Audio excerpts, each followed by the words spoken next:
प्रिय विद्यार्थियों नमस्कार। मेरा नाम प्रीतम सिंह शेखावत है। आप इस कक्षा को YouTube channel Hindi with Pritam Singh Shekhawat पर देख रहे हैं। आरपीएससी द्वारा आयोजित वरिष्ठ अध्यापक और स्कूल व्याख्याता भर्ती परीक्षा की हम तैयारी कर रहे हैं और स्कूल व्याख्याता और वरिष्ठ अध्यापक के पाठ्यक्रम को तैयार करते हुए हम लोग हिंदी साहित्य का इतिहास पढ़ रहे हैं। हमने हिंदी गद्य के उद्भव और विकास पर बात की है, हमने हिंदी उपन्यास पर बात की है और आज हम लोग आत्मकथा पर बात कर रहे हैं। आत्मकथा और जीवनी, इस बिंदु पर हम लोग बात करेंगे। तो उपन्यास के तुरंत बाद आत्मकथा और जीवनी बहुत सप्रयोजन सोच समझकर पढ़ा रहा हूँ।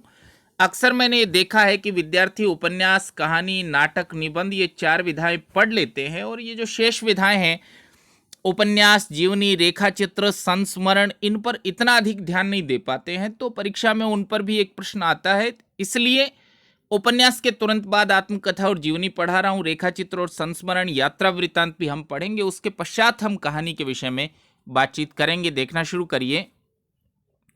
आत्मकथा तात्पर्य है अपनी कथा। जब कोई लेखक अपने पूरे जीवन का वृत्तांत लिखता है, अपने पूरे जीवन की कथा लिखता है, पूरे जीवन की कहानी लिखता है, तो इसे आत्मकथा कहा जाता है। हिंदी की प्रथम आत्मकथा बनारसी दास जैन द्वारा लिखी गई है। बनारसी दास जी जैन ने अर्धकथानक नाम से एक आत्मकथा लिखी है। बहुत दिलचस्प पुस्तक है। अर्धकथानक पर हम कभी विशेष बात करेंगे। अर्धकथानक में अकबर की मृत्यु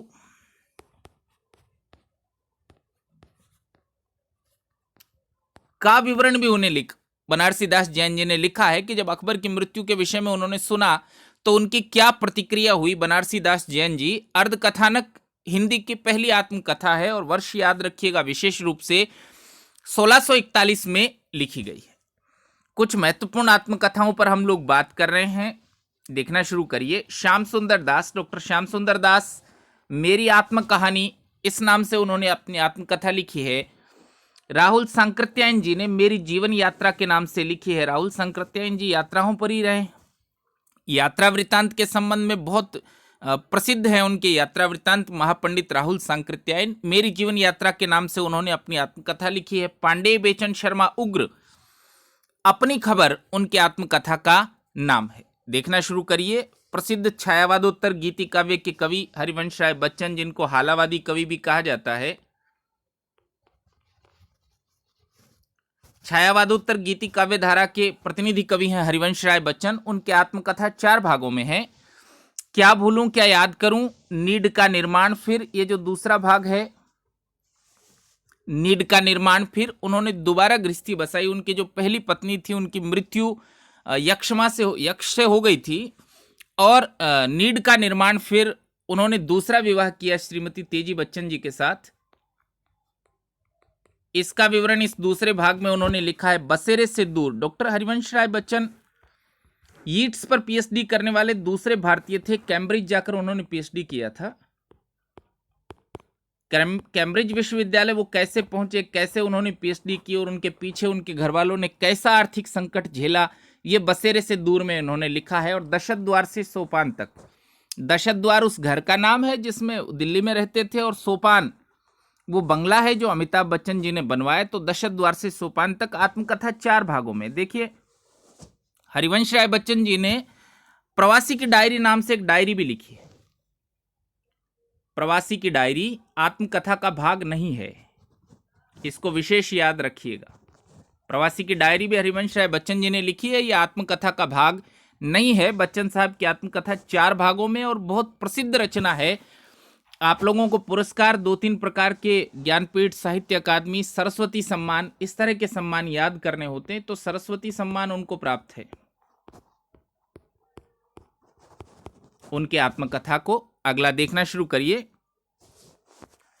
डॉक्टर देवराज उपाध्याय, यौवन के द्वार पर, यह आत्मकथा देवराज जी उपाध्याय की है। रामविलास शर्मा जी ने 2 आत्मकथात्मक कृतियां लिखी है, घर की बात और अपनी धरती अपने लोग। हंसराज रहबर जी की आत्मकथा बहुत प्रसिद्ध है, मेरे 7 जन्म, 3 भागों में है। विशेष रूप से इसको याद रखिएगा। और चैनल पर जो पुराने विद्यार्थी हैं वो तो जानते ही हैं, आप पहली बार कक्षा में हैं तो बता दे रहा हूं कि कक्षाओं की जो पीडीएफ है, जो कक्षा आप करते हैं उसकी पीडीएफ हमारे Telegram channel Hindi with Pritam Singh पर उपलब्ध होती है। उसको प्रिंट लीजिए, बार बार पढ़कर तैयार करिए। तो देखना शुरू करिए। फणीश्वरनाथ रेणु, कल हमने उपन्यासकार के रूप में उनको याद किया। मैला आंचल हिंदी का पहला आंचलिक उपन्यास 1954 में लिखा फणीश्वरनाथ जी रेणु ने। बहुत प्रसिद्ध कथाकार हैं, आंचलिक कथाकार भी हैं, कहानियां भी आंचलिक, उपन्यास भी आंचलिक लिखे उन्होंने। आत्मपरिचय इस शीर्षक से उन्होंने अपनी आत्मकथा लिखी है। अमृतलाल जी नागर, टुकड़े टुकड़े दास्तान, इस नाम से अमृतलाल नागर जी ने अपनी आत्मकथा लिखी है। डॉक्टर नगेंद्र, प्रसिद्ध विद्वान डॉक्टर नगेंद्र, अर्धकथा, इस नाम से उन्होंने अपनी आत्मकथा लिखी है। रामदरस मिश्र जी की आत्मकथा है सहचर है समय। और महिला लेखिकाओं की आत्मकथाएं भी बहुत महत्वपूर्ण हैं हमारे लिए। तो देखना शुरू करिए। प्रतिभा अग्रवाल जी की 2 आत्मकथात्मक रचनाएं, दस्तक जिंदगी की, मोड़ जिंदगी का। कुसुम अंसल जी की आत्मकथात्मक रचना जो कहा नहीं गया, और कृष्णा अग्निहोत्री जी की आत्मकथा लगता नहीं दिल मेरा, बहुत विशेष रचना है। उनको जीवन में कैसी विकट स्थितियों का सामना करना पड़ा है, कैसे वो लेखन को समर्पित हुई हैं, ऐसा लिखा है लगता नहीं दिल मेरा। पद्मा सचदेव जी की आत्मकथा है बूंद बावड़ी। मैत्रेयी पुष्पा जी प्रसिद्ध कथाकार है। देखिए, जो लेखक प्रसिद्ध हैं तो आत्मकथा उनकी प्रसिद्ध होनी। कस्तूरी कुंडल बसे और गुड़िया भीतर गुड़िया, दोनों बहुत प्रसिद्ध रचनाएं। रमणिका गुप्ता जी की हाथ से, बहुत प्रसिद्ध आत्मकथा। मन्नू भंडारी जी की एक कहानी, यह भी उनकी आत्मकथा का नाम। प्रभा खेतान जी की आत्मकथा का नाम है अन्या से अनन्या। और चंद्र किरण सोनरेक्सा जी की कहानी है पिंजरे की मैना। यशपाल जी प्रसिद्ध प्रगतिवादी लेखक हैं। आप लोग उन्हें उपन्यासकार, कथाकार के रूप में विशेष याद रखते हैं। झूठा सच, 2 भागों में उनका उपन्यास। उनकी आत्मकथा है सिंहावलोकन के नाम से। यशपाल जी कम्युनिस्ट पार्टी के समर्पित कार्यकर्ता हैं। कैसे उन्होंने देश की आज़ादी के आंदोलन में भाग लिया, ये हमको सिंहावलोकन से पता चलता। अशोक वाजपेयी जी लब्ध प्रतिष्ठ कवि, उनकी रचना है आत्मकथा है पाव भर जीरे में ब्रह्मभोज। भीष्म साहनी जी की आत्मकथा है आज के अतीत। एनसीईआरटी की जो पुस्तकें हैं उनमें तो एक पाठ भी इस नाम से, इस आत्मकथा के एक हिस्से का चलता है कि यशपाल भीष्म साहनी बलराज साहनी के छोटे भाई हैं, प्रसिद्ध अभिनेता बलराज साहनी। उनके साथ कैसे वो सेवाग्राम गए, कैसे गांधी जी से मिले, ये सब आज के अतीत उनकी आत्मकथा में लिखा है। स्वदेश दीपक जी लब्ध प्रतिष्ठ नाटककार हैं। जब हम नाटकों के बारे में पढ़ेंगे तो आप स्वदेश दीपक जी के बारे में जानेंगे। उनकी आत्मकथा है मैंने मांडू नहीं देखा। और रविंद्र कालिया जी, पढ़ने जैसी कृति गालिब छूटी शराब, वो अपनी शराब की आदत के साथ साथ अपने युग का भी चित्रण करते हैं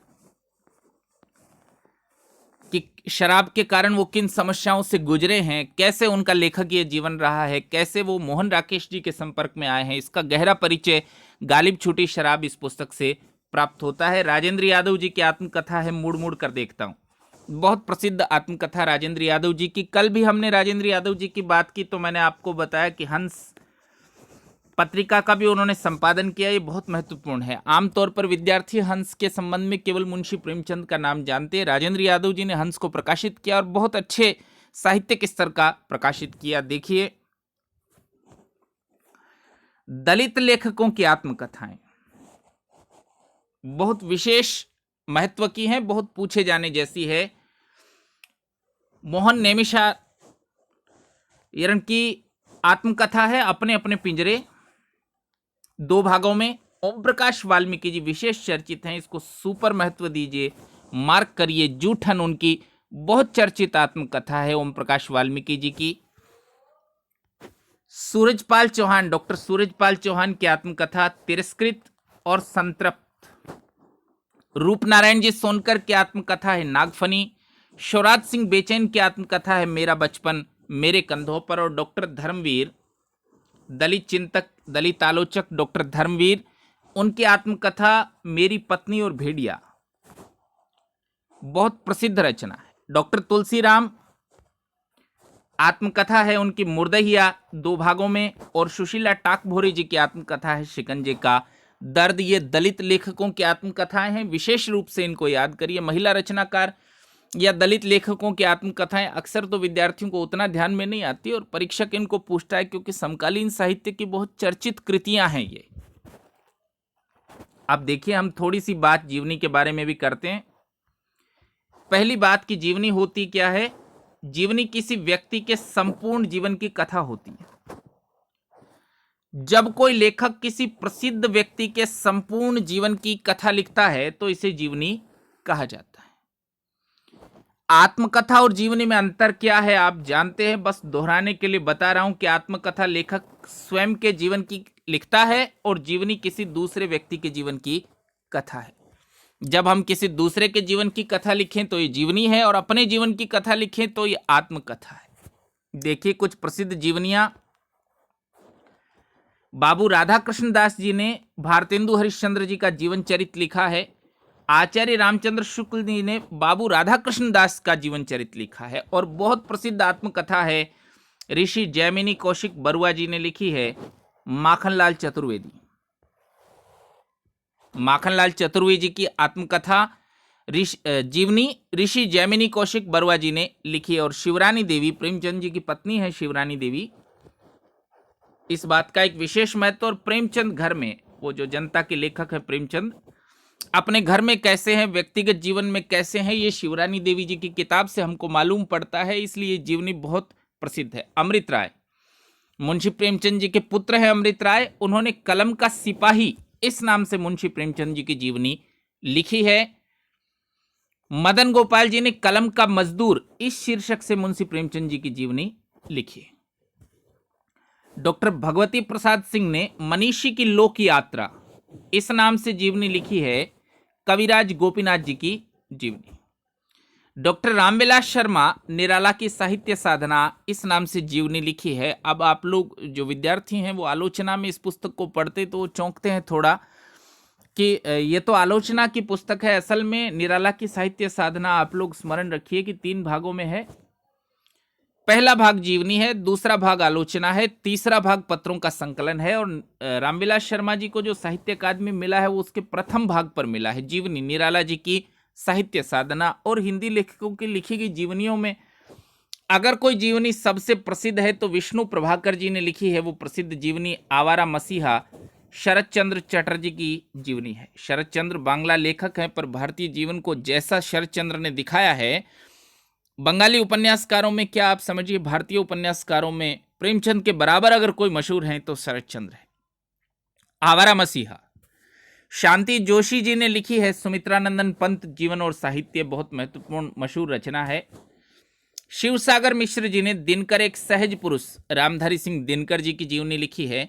शोभाकांत जी ने बाबूजी नाम से नागार्जुन की जीवनी लिखी है। नागार्जुन हिंदी में यायावर कवि या बाबा के नाम से प्रसिद्ध हैं। डॉक्टर तेज बहादुर चौधरी, उन्होंने लिखी है मेरे बड़े भाई शमशेर जी, शमशेर बहादुर सिंह, बहुत प्रसिद्ध कवि। शमशेर बहादुर सिंह को हिंदी और उर्दू का दोआब कहा जाता है। वो हिंदी और उर्दू दोनों में शामिल हैं, वो अपने अस्तित्व को दोनों में बांट के रखते हैं, हिंदी और उर्दू। हिंदी और उर्दू का दोआब उनको कहा जाता है, उनको कवियों का कवि भी कहा जाता है। शमशेर बहादुर सिंह जी बहुत अच्छे स्तर के कवि शमशेर बहादुर सिंह जी। कमला सांकृत्यायन जी ने लिखी है महामानव महापंडित, राहुल सांकृत्यायन जी की जीवनी है। आप लोग इस नाम से ही इसको पहचान सकते हैं। महापंडित तो हिंदी में बस राहुल सांकृत्यायन जी है। आप कभी उनके यात्रा वृत्तांत, मेरी तिब्बत यात्रा इत्यादि पढ़ेंगे तो आपको मालूम चलेगा कि ज्ञान के लिए कितना कठोर परिश्रम राहुल सांकृत्यायन जी ने किया। और विष्णु चंद्र जी ने उनकी जो जीवनी लिखी है वो अधिक प्रसिद्ध है, समय साम्यवादी। इस तरह के प्रश्न परीक्षाओं में पूछे जाते हैं भाई। विष्णु चंद्र जी ने समय साम्यवादी इस नाम से जीवनी लिखी है राहुल सांकृत्यायन जी की। प्रतिभा अग्रवाल जी ने प्यारे हरिश्चंद्र जू, भारतेंदु हरिश्चंद्र की जीवनी लिखी। डॉक्टर सुलोचना रांगे राघव एक अंतरंग परिचय इस नाम से जीवनी लिखी है। जब हमने उपन्यासकार रांगे राघव जी को पढ़ा था तब मैंने आपको कहा भी था, डॉक्टर सुलोचना रांगे राघव राजस्थान विश्वविद्यालय में समाजशास्त्र की विभाग अध्यक्ष रही हैं। रांगे राघव एक अंतरंग परिचय बताता है रांगे राघव जी कैसे बहुत अल्पायु में ही उनकी मृत्यु हो गई, पर उनका लेखन जो है बहुत गंभीर और खास तौर पे मुर्दों का टीला उनका उपन्यास जो है वो पढ़ने जैसा उपन्यास है। तो देखिए, मदन मोहन ठाकुर जी, राजेंद्र यादव मार्फत मदन मोहन ठाकुर। मदन मोहन ठाकुर बहुत अंतरंग रहे हैं राजेंद्र यादव के, तो राजेंद्र यादव कैसे जीवन जिए हैं ये मदन मोहन ठाकुर जी ने लिखा है। और नरेश मेहता जी की जीवनी महिमा जी ने लिखी है, उनकी पत्नी ने, उत्सव पुरुष नरेश मेहता। कुमुद नागर जी ने लिखी है वटवृक्ष की छाया में, अमृतलाल नागर जी की जीवनी। और ये जो शेष 2 जीवनियां हैं वो बहुत प्रसिद्ध हैं। कृष्ण बिहारी जी मिश्र ने लिखी है कल्पतरु की उत्सव लीला, रामकृष्ण परमहंस जी की जीवनी है, विवेकानंद के गुरु रामकृष्ण परमहंस। कल्पतरु की उत्सव लीला, पूछा जा सकता है लेखक कौन है, किसकी जीवनी है। और विश्वनाथ जी त्रिपाठी, जिस साल मैं स्कूल व्याख्याता चयनित हुआ उस साल ये प्रश्न पूछा गया था, व्योमकेश दरवेश किस विधा की रचना है? व्योमकेश दरवेश किस विधा की रचना है? तो जीवनी है, उन दिनों बहुत चर्चा में थी, हजारी प्रसाद द्विवेदी जी की जीवनी है, विश्वनाथ जी त्रिपाठी ने लिखी है। तो ये आत्मकथा और जीवनी का भाग है। पीडीएफ आप लोग जानते हैं कि आपको Telegram channel Hindi with Pritam Singh Shekhawat पर उपलब्ध हो जाती है। पीडीएफ को प्रिंट लीजिए, इनको बार बार पढ़कर आप लोग तैयार कीजिए। विशेष ध्यान दीजिए आत्मकथा, जीवनी, रेखा चित्र, संस्मरण इत्यादि पर। आप सभी लोगों को बहुत धन्यवाद।